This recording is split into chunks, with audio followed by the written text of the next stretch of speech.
Goeiedag julle.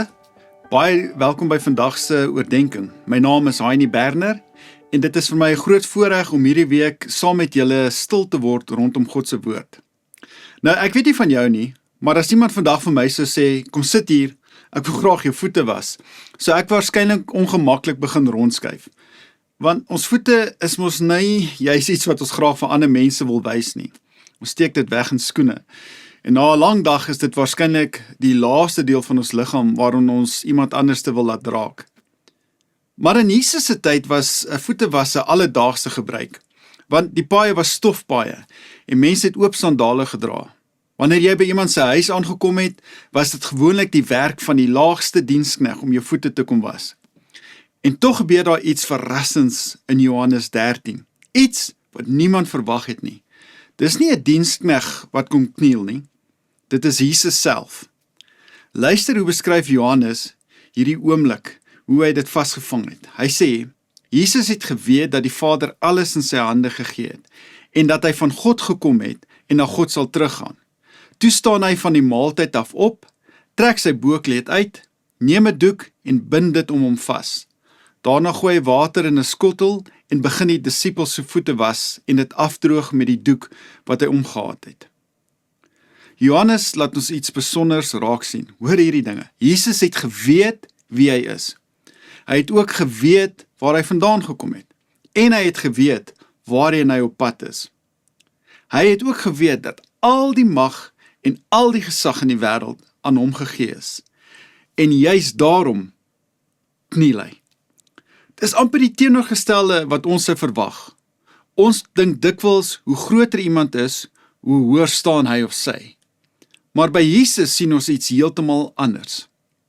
Hoe groter sy liefde, hoe laer daal hy neer, hoe meer kniel hy. En dit vertel ons iets van God se hart. Hy bly nie op 'n afstand en wag dat mense hulle self eers regmaak voordat hy naby kom nie. Hy is die een wat altyd eerste opdaag. Voordat die disippels hom ten volle verstaan het, het hy reeds gekniel.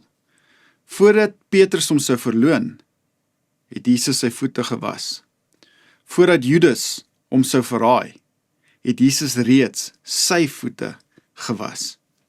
Julle sien, dit is presies hoe God werk. Hy begin nie by ons prestasies nie, hy begin altyd by sy liefde en sy genade. En dalk is dit die eerste ding wat God hierdie week in ons wil kom herskep.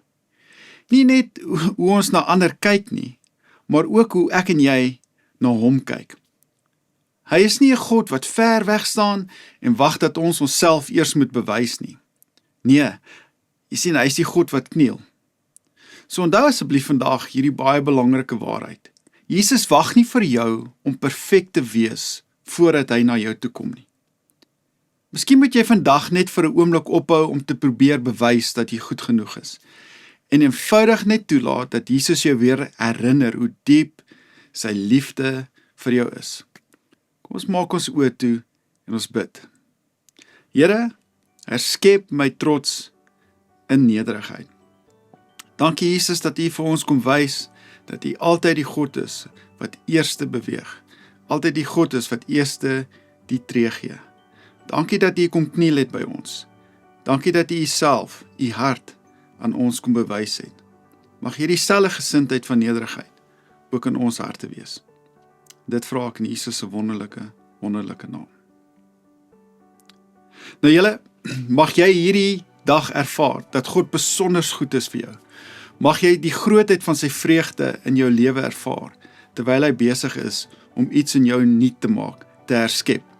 Van my, Heinie Berner en die res van die hele beleefspan, mag julle 'n wonderlike dag hê.